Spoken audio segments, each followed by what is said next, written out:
अस्सलाम वालेकुम students, last video में हमने सेंसेशन का टॉपिक स्टार्ट किया था और उसमें हमने सेंसेशन की डेफिनेशन यानी सेंसेशन होती क्या है। बेसिकली ये एक सिस्टम या एक मैकेनिज़्म है जिसके ज़रिए बाहर के एनवायरनमेंट के मतलब हमारे ब्रेन तक इन्फॉर्मेशन पहुंचाई जाती हैं।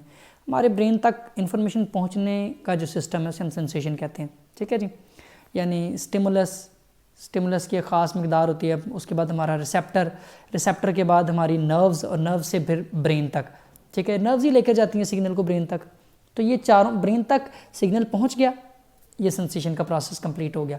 अब ब्रेन इसको अंडरस्टैंड कर लेता है ये क्या है कैसा है, तो फिर वो परसेप्शन कहलाता है, वो सेंसेशन से अगला प्रोसेस है। ठीक है जी, इसके बाद हमने देखा कि सेंसेशन के लिए कुछ बेसिक एलिमेंट्स कौन कौन से होते हैं। इसके लिए स्टिमुलस इंपॉर्टेंट है, मैग्नीट्यूड के अलावा रिसेप्टर्स। ठीक है, स्टिमुलस फिजिकल एनर्जी है, मैग्नीट्यूड उसकी मकदार है, रिसेप्टर हमारे ऑर्गन्स हैं या इनके अंदर स्पेशलाइज्ड जो इनके पार्ट्स हैं जो उस एनर्जी को रिसीव करके और फिर नर्व्स के ज़रिए ब्रेन तक पहुंचा देते हैं।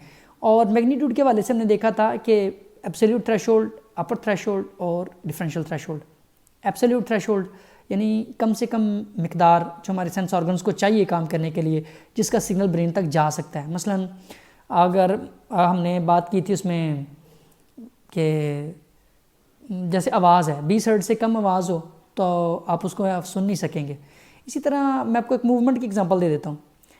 जो क्लॉक होता है, क्लॉक के अंदर एक आवर्स वाला हैंड है या घंटे वाली सुई है, उसकी मूवमेंट आप वो हो तो रही होती है लेकिन आपको महसूस नहीं हो रही होती। ठीक है जी, क्योंकि उसकी मूवमेंट जो हमारी आइज़ जितनी मूवमेंट डिटेक्ट कर सकती हैं उस स्पीड से उसकी स्पीड कम है। एक मिनिमम स्पीड है जो हमारी आंखें डिटेक्ट कर सकती हैं, उससे कम अगर किसी चीज़ की स्पीड होगी हमारी आंखों को महसूस नहीं होगी। इसी तरह अपर थ्रेशोल्ड मूवमेंट की मैं एग्जांपल देता चलो, हमारी आंखों के ये ख़ास स्पीड है जिसको हमारी मूवमेंट हमारी आंखें कैप्चर कर सकती है, उससे ज़्यादा स्पीड हो, हमारी आंखों के सामने से भी अगर गोली चल के जाए, मतलब कोई बंदूक से गोली चली हो हमारी आंखों के सामने से भी गुजरे, हमें नज़र नहीं आ सकती क्योंकि उसकी स्पीड हमारी अपर थ्रेशोल्ड से ज़्यादा है। और डिफरेंशियल थ्रेशोल्ड होती है दो स्टिमुलाई में फ़र्क कम से कम कितना फ़र्क पड़े कि हमें पता चल जाता है। ठीक है जी, कितना फ़र्क हम आसानी से महसूस कर सकते हैं, उससे कम अगर फ़र्क हो तो हमें पता ही नहीं चलता। थोड़ा बहुत फ़र्क अगर डाल दिया गया है, वो हमारी डिफरेंशियल थ्रेशोल्ड से अगर कम फ़र्क है तो हमें पता नहीं चलेगा। डिफरेंशियल थ्रेशोल्ड से ज़्यादा फ़र्क होगा तो हमें पता चलेगा कि अब फ़र्क पड़ गया, पहले कुछ और था अब कुछ और है, ये रंग कुछ और है ये रंग कुछ और है। कम अज़ कम कितना फ़र्क हम महसूस कर लेते हैं, वो डिफरेंशियल थ्रेशोल्ड होती है। ठीक है जी, इसके बाद हमने डिस्कस करना था कि ये प्रोसेस कैसे काम करता है, इसकी ट्रांसमिशन कैसे होती है, इसकी एनकोडिंग कैसे होती है। ठीक है, और इससे रिलेटेड कुछ एक दो और प्रोसेसेस क्या हैं। सबसे पहले हम अगर बात करें इसकी प्रोसेसिंग की, तो प्रोसेसिंग इसकी इस तरह होती है कि एनवायरनमेंट में कोई भी स्टिमुलस, जैसा कि आंखों के लिए रोशनी है, कानों के लिए आवाज़ की वेव्स हैं, नाक के लिए स्मेल के मॉलिक्यूल्स हैं, ज़ुबान के लिए टेस्ट के मॉलिक्यूल्स हैं। ठीक है जी, और स्किन के लिए टेम्परेचर है या टच है डायरेक्ट, ये फिजिकल एनर्जी की फॉर्म्स हैं या स्टिमुलाई हैं जो हमारे सेंस ऑर्गन से टकराते हैं। सेंस ऑर्गन से मुराद हमारी आँखें हैं, कान हैं, नाक है, ज़ुबान है, स्किन है। ठीक है जी, इनसे टकराते हैं और इनके अंदर कुछ स्पेशलाइज्ड, आमतौर पर या तो वो सेंस ऑर्गन बजाते खुद या उसके अंदर कोई स्पेशलाइज्ड हिस्सा होता है जो इन स्टिमुलाई को रिसीव करता है। जैसे आँखों के अंदर रेटिना, ये स्क्रीन है जो आँख की, जो असल में सिग्नल्स को रिसीव करती है और उसको फिर कन्वर्ट करके एक सिग्नल में नर्व के थ्रू ब्रेन तक पहुंचा देती है, उसे हम रिसेप्टर कहते हैं। वो फिर फिजिकल जो एनर्जी है उस रिसेप्टर तक पहुंचती है। रिसेप्टर जैसे मैंने बताया कि आंखों के लिए आँख बजाते खुद आँखें या आँखों के अंदर रेटिना, कान या कानों के अंदर कॉकलिया। ठीक है जी, इस तरह ज़ुबान पर टेस्ट बर्ड्स और नाक के अंदर भी इसकी जो ऊपर अपर सरफेस है वहाँ डायरेक्ट नर्व्स मौजूद हैं। वो नर्व से स्मेल के मॉलिक्यूल टकराते हैं और जाके वो नर्व के अंदर एक सिग्नल पैदा करते हैं। इसके बाद जो रिसेप्टर है, रिसेप्टर के अंदर सिग्नल पैदा होता है। ठीक है जी, रिसेप्टर उस जो फिजिकल एनर्जी की फॉर्म है उसको एक इलेक्ट्रोकेमिकल सिग्नल में कन्वर्ट कर देते हैं। ठीक है जी, इसके बारे में पिछले चैप्टर के अंदर हम डिस्कस करके आ चुके हैं कि कैसे नर्व इम्पल्स पैदा होती है। ठीक है जी, तो इस ये प्रोसेस जो उनसे कोई भी फिजिकल एनर्जी है, चाहे वो लाइट हो, साउंड हो, टेस्ट हो, इसके मॉलिक्यूल्स हो, स्मेल के मॉलिक्यूल्स हो, टच हो, टेम्परेचर हो, अल्टीमेटली हम उसे एक इलेक्ट्रोकेमिकल सिग्नल में कन्वर्ट करते हैं। और वो इलेक्ट्रोकेमिकल सिग्नल फिर नर्व्स के थ्रू, क्योंकि बॉडी के हर पार्ट से, चाहे वो मसल्स हों, जॉइंट्स हों और सेंस ऑर्गन्स हों, हर चीज़ का सिग्नल ब्रेन को जाता है और ब्रेन तक सिग्नल जाने के लिए हमारी नर्व्स होती हैं, ठीक है जी। तो नर्व्स जो सी हैं वो फिर आंखों की स्पेशल नर्व्स हैं जिन्हें हम ऑप्टिक नर्व्स कहते हैं, कानों के लिए ऑडिटरी नर्व्स हैं, ठीक है जी। ये सिग्नल को ब्रेन तक लेके जाती हैं। ब्रेन के अंदर इनके लिए स्पेसिफाइड एरियाज़ हैं, जैसे कि हमने ब्रेन के स्ट्रक्चर के हवाले से, उसके स्ट्रक्चर फंक्शन के हवाले से पढ़ा था। वो उन एरियाज़ को जाके इन्फॉर्मेशन मिलती है और वहाँ किसी चीज़ के होने का एहसास पैदा होता है, इसे हम सेंसेशन कहते हैं। तो ये पूरा प्रोसेस इस तरीके से काम करता है। अगर इसकी ट्रांसमिशन की बात की जाए तो ट्रांसमिशन में यही इसका प्रोसेस ही शामिल है, जैसे मैंने पहले एक्सप्लेन कर दिया है कि ट्रांसमिशन यानी एक्सटर्नल वर्ल्ड के स्टिमुलाई को या स्टिमुलस को ब्रेन के ख़ास एरिया तक पहुंचा देना सिग्नल की फॉर्म में, और ब्रेन के अंदर उसका एक्सपीरियंस हो जाना, एहसास पैदा हो जाना, ये सेंसेशन है। एक्सटर्नल एनवायरनमेंट के स्टिमुलस को ब्रेन तक पहुंचा लेना, इसे हम सेंसेशन की ट्रांसमिशन कहते हैं। अब आ जाती है इसकी जी एनकोडिंग या कोडिंग, ठीक है जी। कोडिंग से मुराद है किसी भी फिजिकल एनर्जी को इलेक्ट्रोकेमिकल सिग्नल में कन्वर्ट करना। इसके लिए टर्म यूज होती है transduction. Transduction is the process to convert the physical energy or a stimulus into a electrochemical signal or nerve impulse, ठीक है जी। मे भी मैंने आइज़ का स्ट्रक्चर या एयर का स्ट्रक्चर मैं जब एक्सप्लेन करूँगा या प्रीवियस वीडियोस के अंदर अगर मैंने किया हुआ है तो उसके अंदर मैं इसे एक्सप्लेन करूँ कि जब रोशनी जो है वो हमारी आँख के रेटिना कॉर्निया के प्यूपल से एंटर होकर लेंस पर पड़ती है। लेंस के बाद वो उसमें एक ह्यूमर है आँख के सेंटर में, विट्रस ह्यूमर, उसमें से साफ होकर मज़ीद गुजरती है तो अंदर वाली साइड पर वो आँख की स्क्रीन या रेटिना है।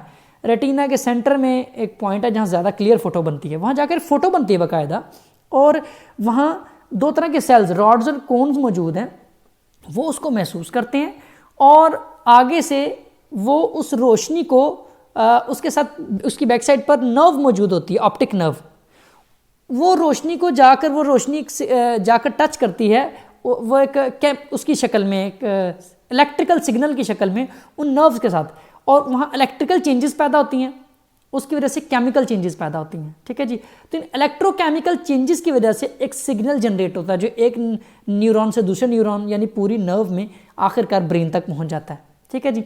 तो ये जो रेटिना की स्टेज पर जब रोशनी को कन्वर्ट किया जाता है एक इलेक्ट्रोकेमिकल सिग्नल में, इसे हम ट्रांसडक्शन कहते हैं या कोडिंग कहते हैं।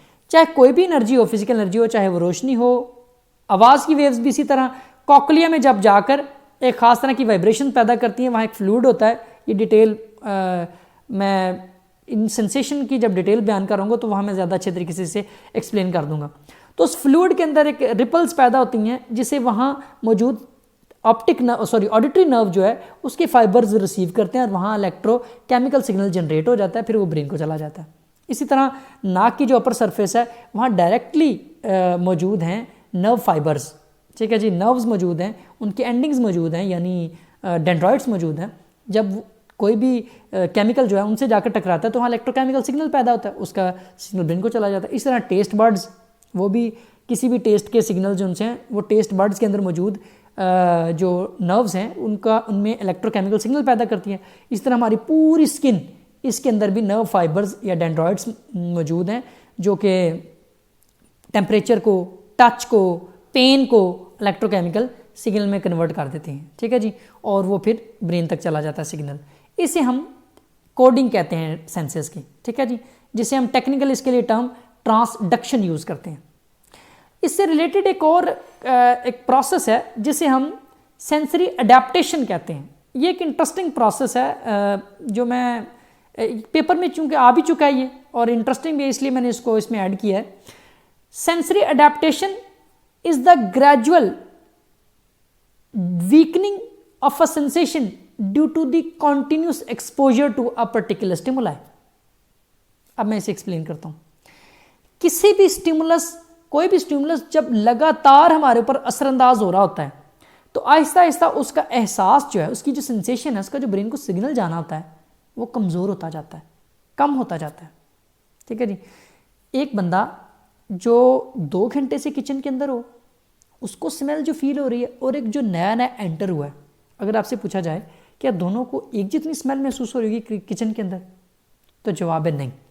जो 2 घंटे से मौजूद है वो अडेप्ट कर गया हुआ है, उसको उतनी स्मेल्स उतनी शिद्दत से महसूस नहीं हो रही होती जितना कि न्यू इंटर्नी को या न्यू कमर को महसूस हो रही होंगी। उसकी वजह सेंसरी अडेप्टेशन है।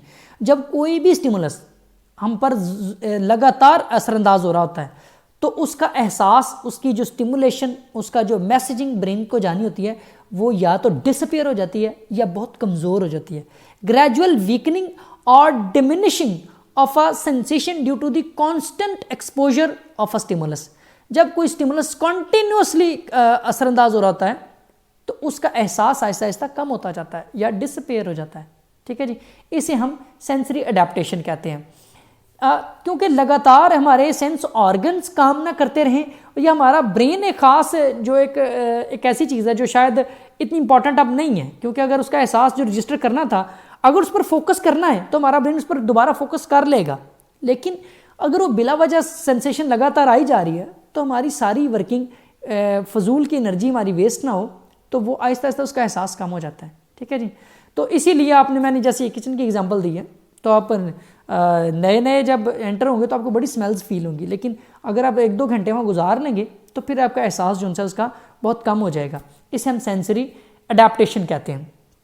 ठीक है जी, इसके अलावा आप सेंसरी अडेप्टेशन की और भी मतलब कई एग्जांपल, आप जैसे शुरू में कहीं जाएं तो आपको हर तरह की आवाज़ें, कोई शोर वाली जगह है।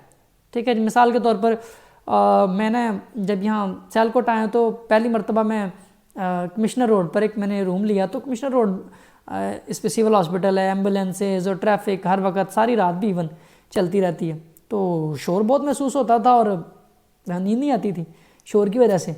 लेकिन 2, 3, 4, 5 दिन गुजरे तो फिर तो चाहे धमाके हो रहे हों पता ही नहीं चलता, सायरन बाजने कुछ भी हो रहा हो, तो मैं अपनी नींद में मगन। उसकी वजह सेंसरी अडेप्टेशन थी। शुरू में तो मेरे जो सेंस ऑर्गन्स थे ये हर तरह की आवाज़ों को रजिस्टर करते थे, हर आवाज़ को महसूस करना, सुनना, लेकिन ग्रेजुअली इनका एहसास कम होता गया। ठीक है जी, जब ये कॉन्टीन्यूस असरअंदाज होते रहे मेरे सेंस ऑर्गन्स पर तो फिर इनका एहसास कम हो गया, तो फिर हमें बहुत सी शोर वाली जगहों पर भी बहुत सी आवाज़ें हम उनको नोटिस ही नहीं करते। ठीक है जी, ये रूटीन में बहुत सी चीज़ें जब पहली मरतबा हम आकर देखते हैं तो हर चीज़ बड़ी डिटेल से देख रहे होते हैं, हर चीज़ को गौर से देखते हैं, उसके अंदर बारीकियाँ नोट कर रहे हैं। लेकिन जब कंटिन्यूस आते हैं तो छोटी मोटी बारीकी हो भी, नोट कोई चेंज हो भी, तो हमें फील ही नहीं होता अक्सर, या हम गौर ही नहीं करते, तो सेंसरी अडेप्टेशन हो गई होती है।